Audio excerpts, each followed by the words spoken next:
Hey, hey, hey. How you Hey, doing, Melissa? doing great. I'm doing great. Yeah, so I'm really excited to, chat with you today, because you are probably one of the most free people I know. Like free in not just in mind, but also in body, and like in your physical, because you are living in a converted ambulance, Yeah, right? yeah, And then yeah. what's your ambulance called again? The Dreadnought.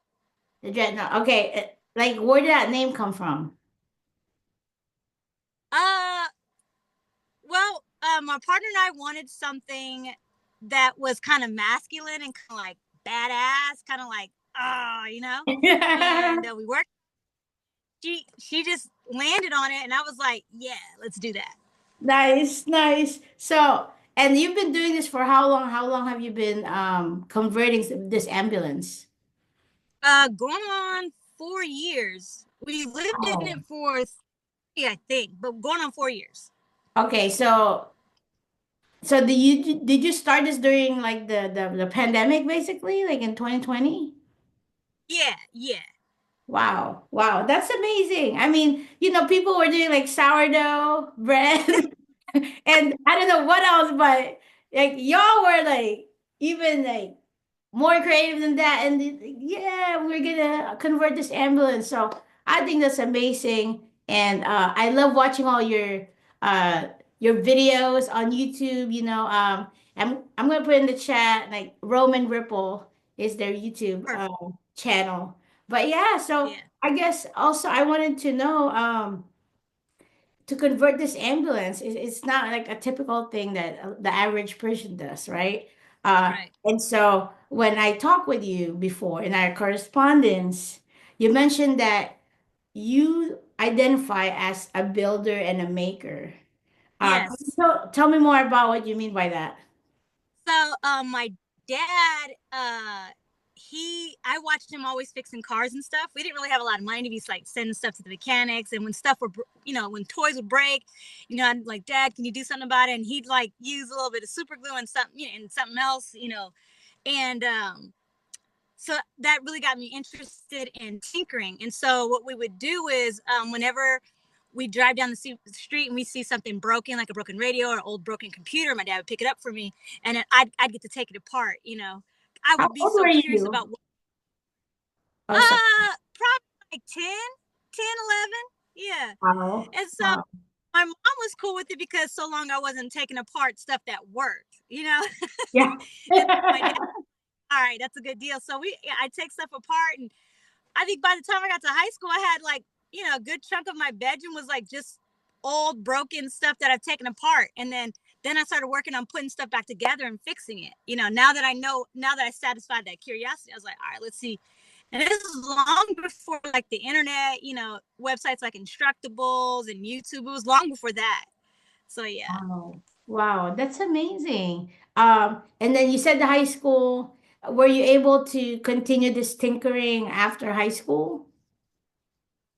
Yeah, I did. I was able to tinker, but I played basketball, and I was heavy into club activities. I was focusing on getting into college, and also I was a little bit embarrassed about like I think I remember I had a friend come over, and she was like, you know, she was like really like, what's going on with your room? Because it hit me then that like, oh, this hobby's not normal.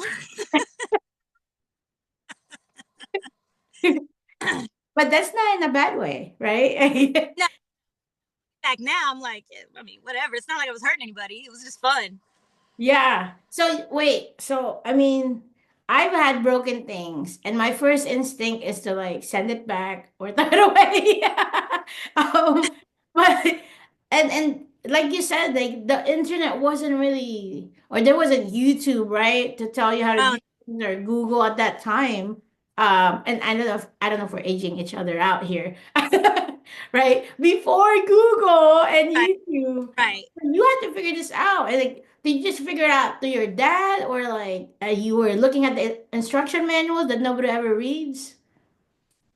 So my dad, I learned from him problem solving, like the steps to problem solve. So my dad wasn't really well versed in like taking apart, electronics and then fixing them. He was really good with cars and he would problem solve. So when I remember asking my dad for help, and he would be like, well, I don't know, let's sit down and figure it out. And he was like, what happens if you would do this? So you're not getting power here? Okay. And we didn't have like a multimeter. We didn't have all that. So I would learn then later, like, oh, I need a new multimeter. Oh, I need to learn how to solder. I'd have to eventually get some new components like resistors and capacitors and potentiometers. But I didn't know that yet. At this point, I was just figuring out, like, I was like, so what makes this Walkman work? What makes this, dated computer work? And I would just take it apart and be like, oh, okay, that's cool. And then, yeah, slowly but surely, I'd learn how to like fix simple things like the metal prongs where the batteries would sit. They'd pop off or whatever. And I Yeah. didn't know how to, but I remember one time I didn't have a solder, but I knew that broke and I needed metal to contact. And I shoved my gum wrapper in there and then stuck my battery in there, and boom, my Walkman worked again. Hey, I'm back in Oh, action. So okay, that Iron I was like, Man. that is, yeah, I like this. I like tinkering. I like doing stuff like this. Wow. Wow. That's beautiful. And to have like a parent, a family member, a loved one who can like do this activity with you of problem Yeah, solving. yeah, That's really powerful, I yeah. think. And I didn't mean to cut you off, but going back to my question earlier in terms of like, were you able to do more tinkering after you graduated from high school?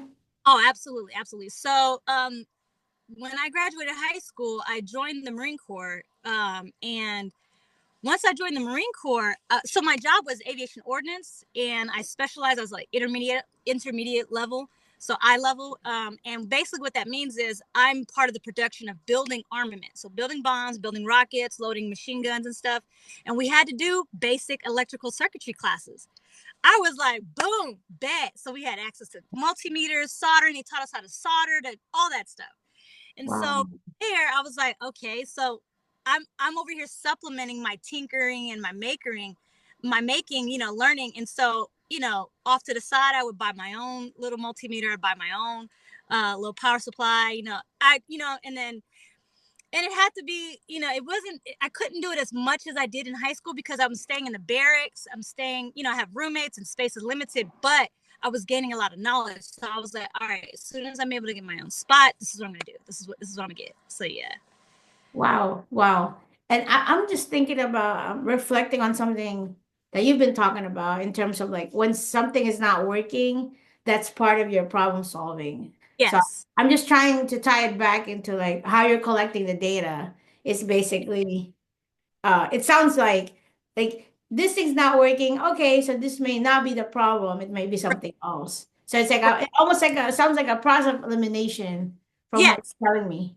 Yes. Exactly what it is. I would collect data, and it sounds really like, scientific and hoity-toity, but it's as simple as, okay, what works, what do I know, what don't I know, and then based on that information, what are some of the options, and then I do process of elimination, like, is it a bad power supply, is it a bad battery, is it a bad contact, is it, whatever it is, and I take that way of thinking. That's how I apply that to my entire life. Like, that's how I Wow. decided. That's how I decided Marine Corps. I did a pros and cons list. I was like, okay, what are the pros and cons of joining the Marine Corps?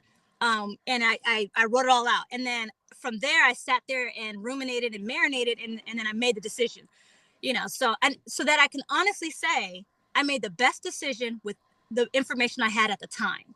So that way it kind of eliminates regret and anxiety, because I have really bad anxiety. So I like to collect as much as I can, and then do the best and make the best decision I can with what I have.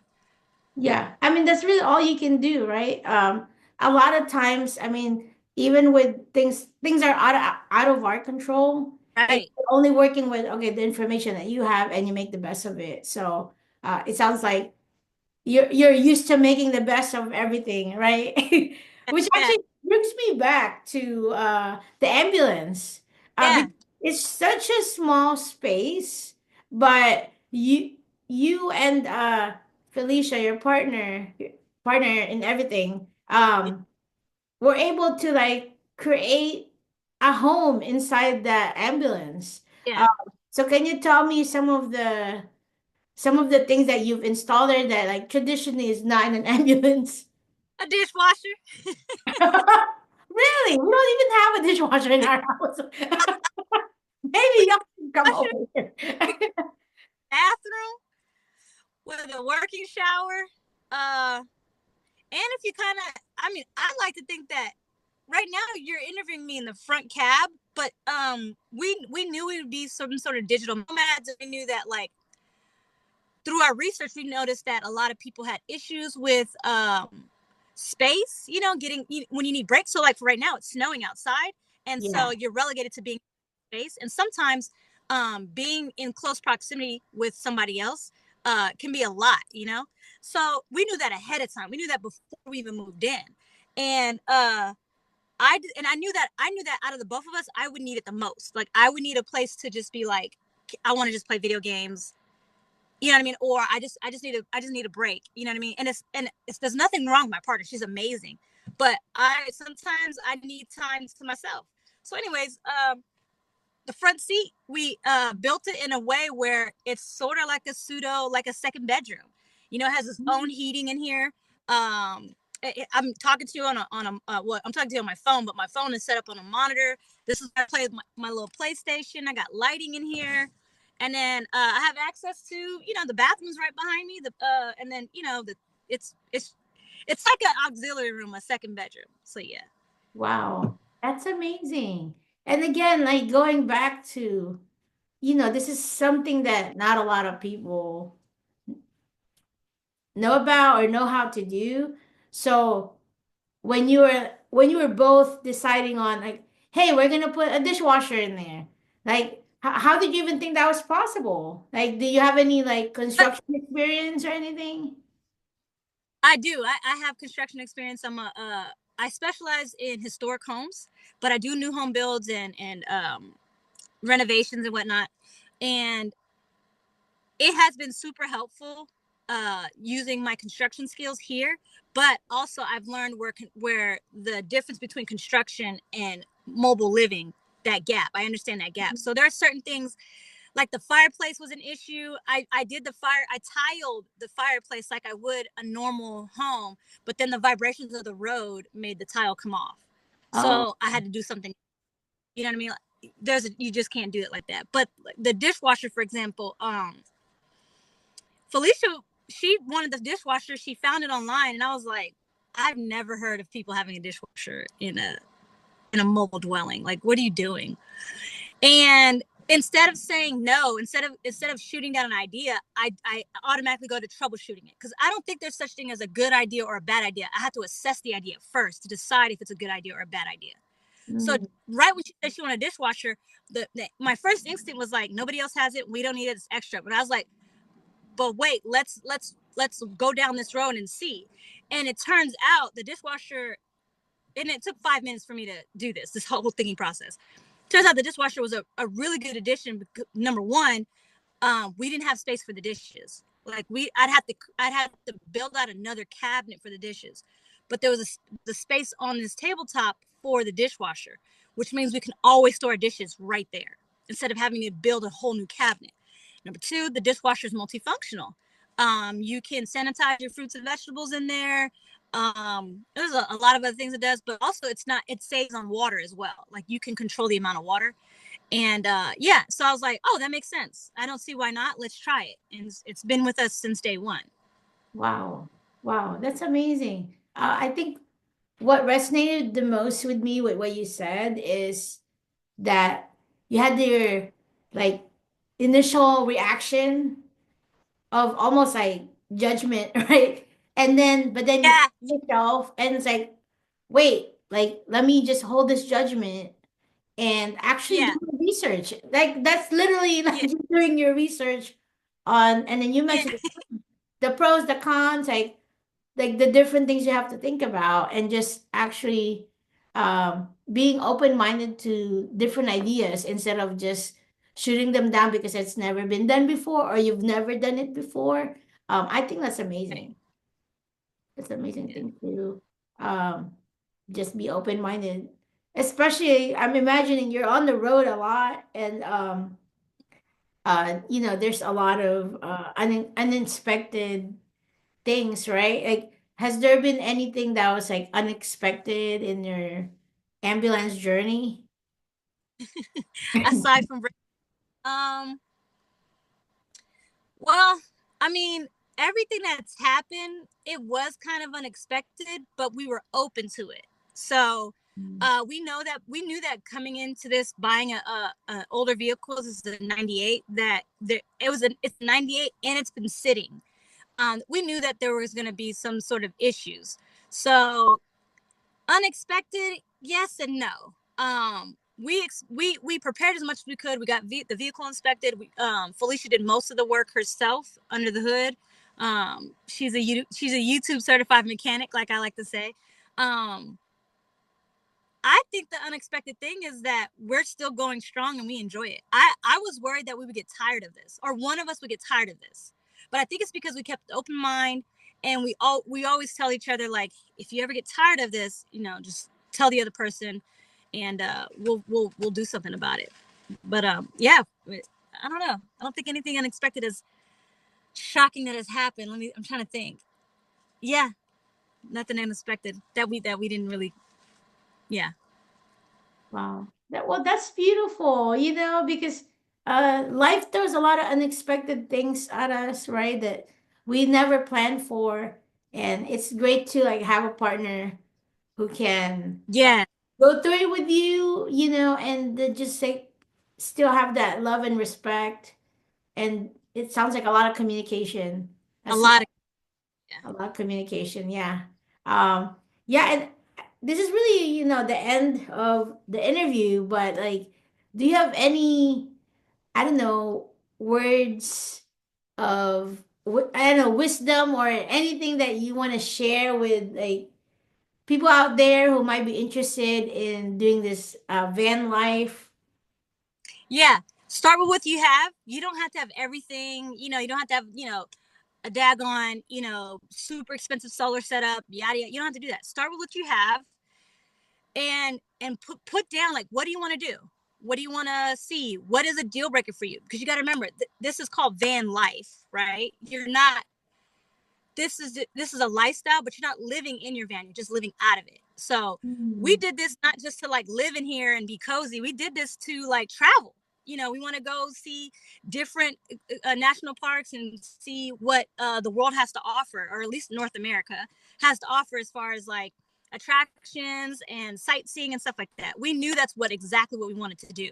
So just get your vehicle, whatever it is, ready enough for you to go see the world, because that's the whole point of this. Wow. Well, thank you for that. And safe travels. I don't know where you're going this year, but I want to send you all the good vibes and you know, just be safe out there and keep the love going. Thanks, friend. Thanks. And you can always check in with us on our YouTube channel, Roman Ripple. Go ahead and like and subscribe our videos. Thank you. Okay, awesome. See ya.